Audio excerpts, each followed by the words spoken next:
이 죽으심 그러면 십자가지요. 그리고 부활, 그리고 새 창조. 이 한 제목 안에 하나님께서 세우신 모든 계획과 목적이 담겨 있습니다. 그리고 이 제목은 성경 전체를 아우르고 있어요. 그런데 이것이 이사야서가 담고 있다는 사실입니다. 이사야서. 우리가 부활주의를 매년마다 맞게 되는데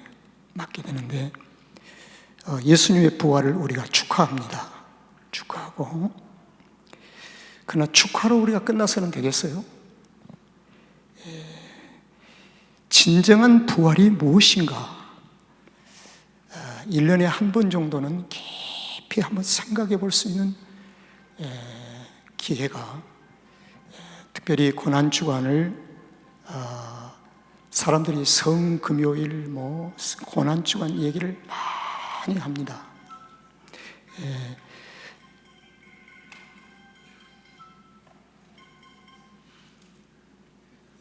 그래서 이제 진정한 부활이 무엇인가? 그리고 또 성도들에게는 부활을 주셨거든요. 저와 여러분에게 모든 그리스도인들에게는 부활이 있어요. 근데 이 부활을 그냥 주신 것이 아니고 부활의 삶을 살라는 것입니다. 그래서 그 부활의 삶을 점검해보는 주일이 되도록 해야 합니다. 그래서 우리는 부활의 첫 접근을 할 수 있다고 한다면 어디부터 접근을 했냐면 하나님의 계획이 무엇인가? 하나님의 계획, 그리고 하나님의 목적이 무엇인가? 여러분, 그 하나님께서 세우신 계획은 하나님이 세우십니다. 나와 상관이 없어요. 나하고 합작품이 되어진 것 때문에 하나님의 일방적인 하나님의 홀로 계획을 세우시고, 그리고 준비하시고, 그리고 실행을 하십니다. 하나님께서 그 세우신 계획대로 실행을 해가세요. 이걸 가리켜서 우리는 하나님의 섭리라고 얘기를 합니다. 섭리. 하나님께서 계획을 세우시고 준비하시고 세우셔서 실행하신다. 그리고 그러면 이 계획을 세우신 것은 하나님의 목적이 있지 않겠습니까? 하나님의 최종적인 이 목적은 특별히 그 목적이라고 하는 단어를 예수님께서 친히 쓰셨어요. 신약에서 어떻게 쓰셨냐면은 아버지의 뜻이니라. 그래서 예수님이 이 땅에 오신 것은 아버지의 뜻을 이루시기 위하여. 아멘. 아버지의 뜻을 이루시기 위하여. 이 말을 다른 말로 우리가 일반적으로 이해할 수 있는 하나님의 목적을 이루시기 위하여, 이렇게 얘기할 수가 있죠. 그래서 신약 성경에서는 아버지의 뜻, 예수님 자주 쓰셨어요. 내가 이 땅에 온 것은 아버지의 뜻을 이루게 왔다. 그런데 하나님은 세우신 계획과 이 목적을 실현하시는 중에 선명하게 드러나고 있는 것이 두 가지가 있는데, 하나는 옛 창조의 끝을 맺겠다는 겁니다. 옛 창조. 그러니까 하나님께서 창세기의 천지 만물을 창조하시고 하나님이 기뻐하셨습니다.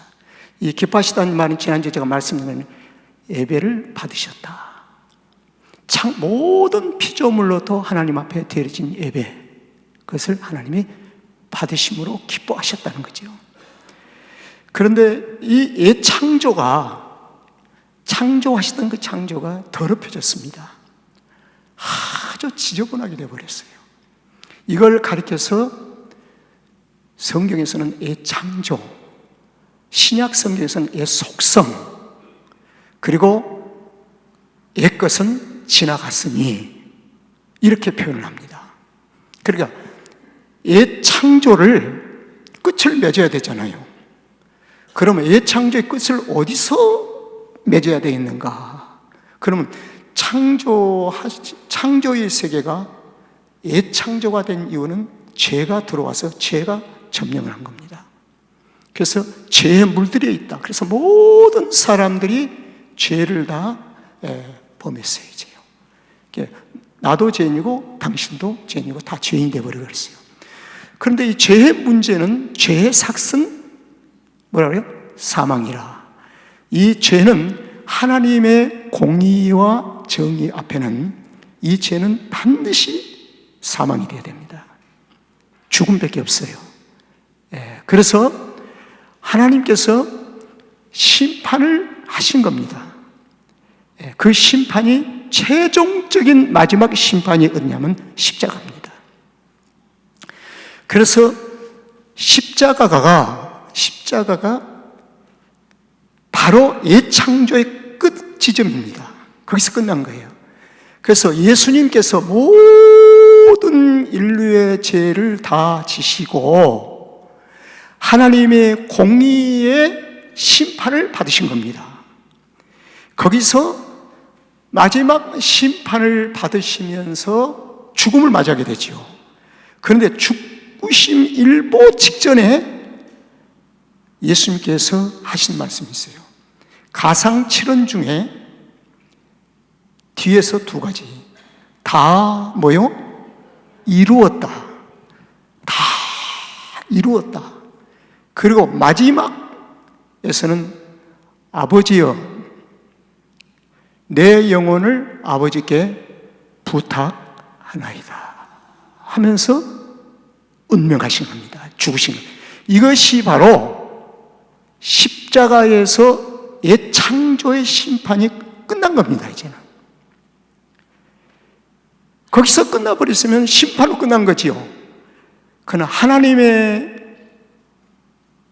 계획과 하나님의 목적은 심판하는 데 목적이 아니고, 하나님의 계획과 목표는 더럽혀지고 추하고 아버지의 품을 떠나고 제갈 길을 가면서 살아온 모든 하나님의 자녀들을 다시 어떻게 해요? 불러오는 겁니다. 아버지의 품으로 불러오시기 위해서. 불러오려고 하면은 새로운 창조가 시작이 돼야 되잖아요. 새로운 창조. 그래서 예수님이 십자가에서 죽으시면서 옛 창조가 완전히 심판으로 끝나고 무덤으로 내려가시고, 완전한 증거죠. 사흘 만에 무덤의 사망의 권세를 깨뜨리시고 부활하신 겁니다. 그래서 이 부활은 새 창조의 시작입니다. 새 창조. 그래서 새 창조는 부활로부터 시작이 되어지는 거예요. 그때부터 우리에게는 죽음의 신앙이 아니라, 정죄의 신앙이 아니라 부활 신앙을 갖게 되는 것입니다. 그래서 모든 그리스도인들은 부활 신앙을 그때 받게 되는 거예요. 그럼 부활 신앙은 증거가 있어야 되지 않겠어요? 뭘까요? 예수님의 부활하심으로 그분은 부활의 첫 열매예요. 부활의 씨라. 부활의 생명. 그래서 그리스도인들에게는 부활 생명을 받게 된 겁니다. 그래서 그리스도인들은 그때부터 부활 생명을 안고 부활 신앙으로 살아가는 거예요. 그래서 부활주일에 되면은 부활 신앙을 점검해 보는 겁니다. 부활주일만 아니라 저는 개인적으로 테스트모니를 이번에 참 개인적으로 심한 통증을 많이 고통을 느꼈어요. 그 중에서 예수님의 생명에 대한 부활, 그리고 내가 천국 확신이 있는가? 천국에 대한 레디, 준비가 되어 있는가? 여러분, 살고 죽는 것은 시간 문제더라고요. 아무도 모르더라고요. 몰라요. 그러니까 레디, 이게 중요해요. 준비되어 있는가? 이 부분에 대해서 많은 생각을 제가 하게 된 것입니다. 그런데 예수님이 부활하신 날이 신약 성경 마가복음서에서 마가가 기자가 증언을 합니다. 안식 후 첫날. 이걸 꼭 기록해 놨어요. 안식 후 첫날. 안식 후 첫날은, 안식일이라는 말은 죽음. 예수님이 오셔서 그 죽음으로 심판을 받으시고 안식 후 첫날 부활하셨다. 이것이 주일이잖아요. 그래서 그리스도인들에게는 안식 후 첫날 주일 예배의 삶이 매일 순간순간 예배의 삶의 생활이 연속이 되어야 한다는 것입니다. 천국 가는 그날까지 예배의 삶이에요. 이것이 새 창조가 완성될 수 있는 날이에요. 자, 우리가 창세기 말씀해 보니까 하나님께서 만물을 창조하시되 하루 만에 뚝딱 만드신 것이 아니라 첫째 날, 둘째 날, 셋째 날 다 있지요. 그러면 새로운 창조, 부활의 신앙을 갖는 우리에게 새로운 창조도 점진적으로 이루어져 가는 것입니다. 새 창조의 완성이 이루어지는, 언제까지요? 요한계시록 21장 1절에서 사도 요한이 반모섬에서 하나님께서 본 이상, 계시를 보니까 새 하늘과 새 땅을 보니, 그 다음이 나옵니다. 그 1절 하반절에 옛 하늘과 옛 땅은 완전히 없어졌다. 옛 하늘과 옛 땅이 뭡니까? 무엇이죠? 옛 창조가 완전히 없어지고 새 하늘과 새 땅을 내가 보니, 이건 완성당입니다. 요한계시록 21장 1절에서. 그 새 하늘과 새 땅을 700년 전에 이사야 선지자가 여호와의 이상 속에 그 새 하늘과 새 땅을 본 것입니다. 놀라운 일입니다. 이게 놀라운 일이에요.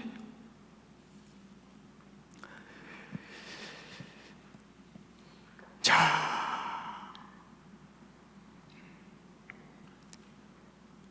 우리가 오늘 읽은 성경 본문 이사야서 66장 속에 이사야서 전체, 이사야 선지자가 본 이상, 그 이상의 내용의 중심 내용이 뭐냐면 예수 그리스도의 탄생이 첫 번째입니다.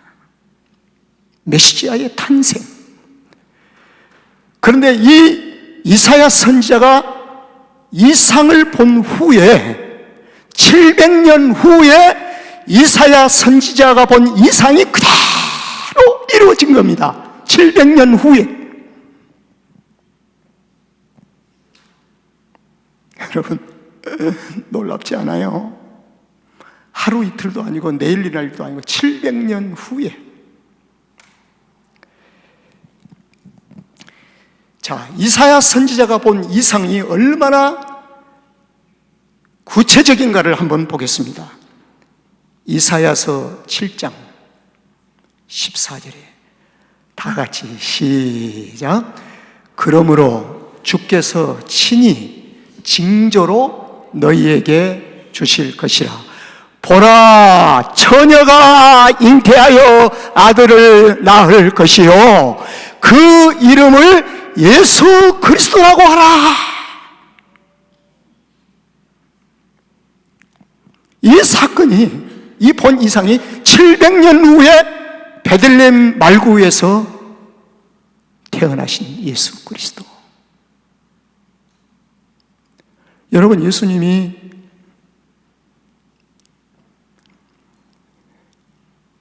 처녀의 몸에서 성령으로 잉태하여 태어났지 않습니까? 이사야 선지자가 본 이성입니다. 그리고 성령으로 잉태 처녀의 몸에서 태어나신 예수가 십자가를 질 것이다. 이사야서 53장 5절 6절입니다.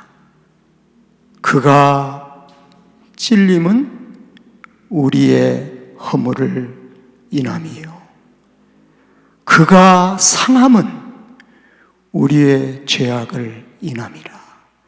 그가 징계를 받음으로 우리가 평화를 누리고 그가 채찍에 맞음으로 우리가 나음을 입었도다. 십자가.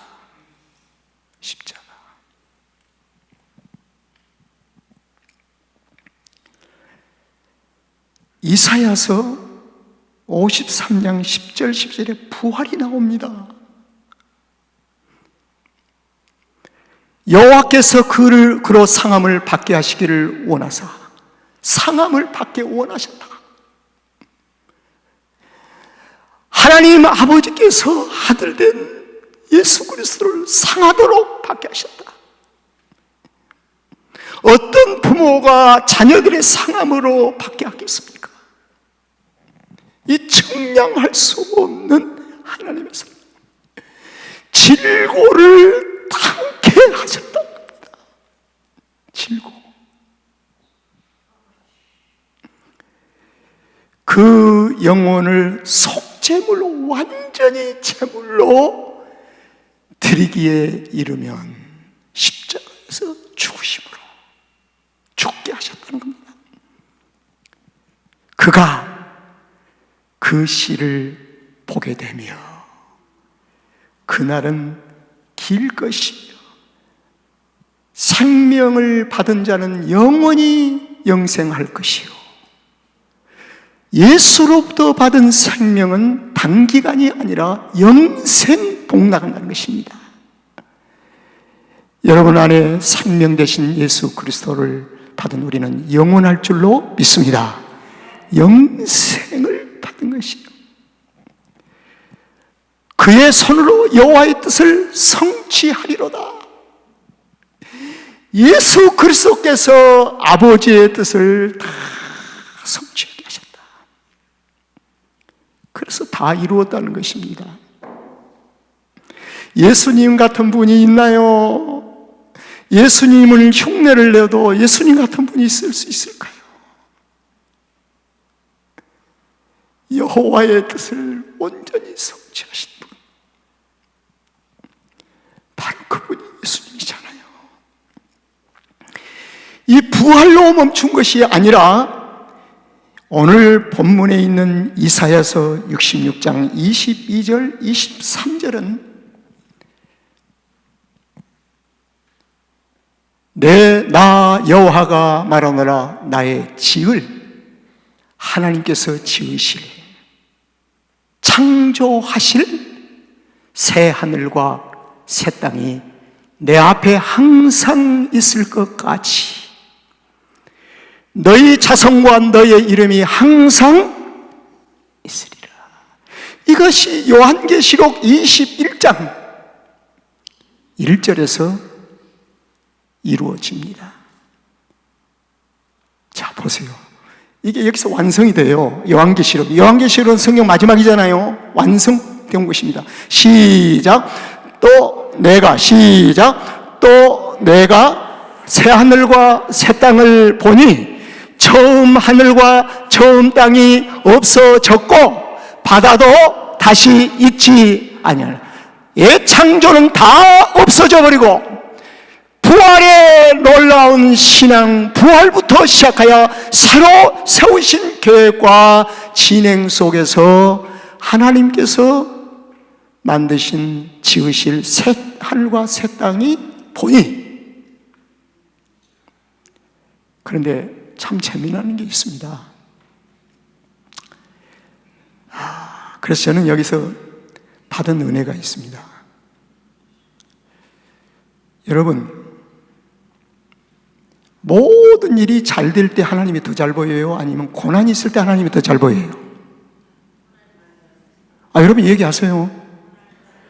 고난이 있을 때 하나님이 더 잘 보여요? 밤모섬에 있는 유배되어서 살아가는 사도 요한이 고난 속에 있을 때에 새 하늘과 새 땅을 보았다는 것입니다.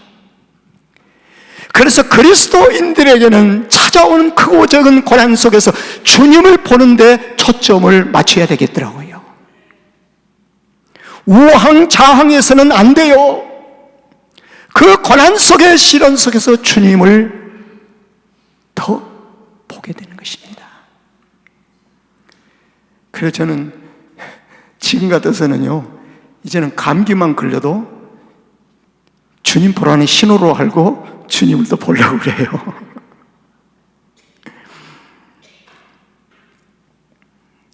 내가 지난주인가 얘기했죠. 통증이 심할 때는 미쳐버릴 것 같더라고요. 그냥 삥 돌 것 같아요. 그냥.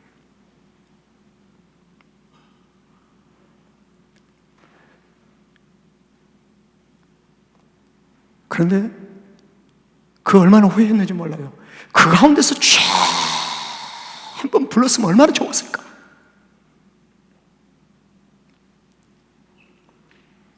방황했다는 것입니다.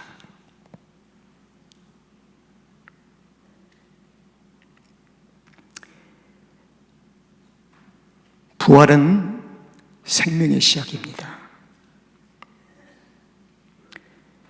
부활의 첫 열매가 되신 예수님은 생명의 씨가 됩니다. 제 말씀을 정리해 마치겠습니다.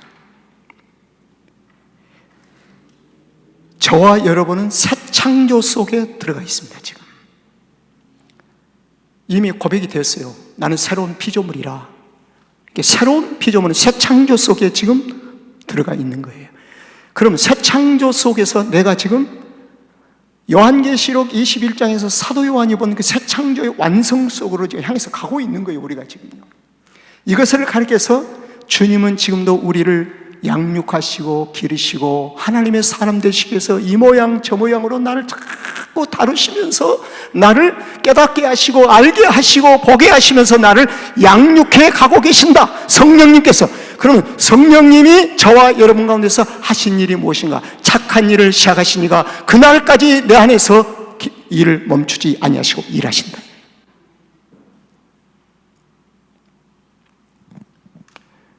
그래서 아침도 저녁에서 성령님 지금도 오늘도 일하심을 믿습니다. 오늘도 말씀 속에서 말씀 전하면서 연약함을 일부러 보이려고 하는 티도 내지 말고 연약함을 감춰주시고 예수 그리스도의 주신 능력으로 힘있게 말씀을 나누게 해 주십시오.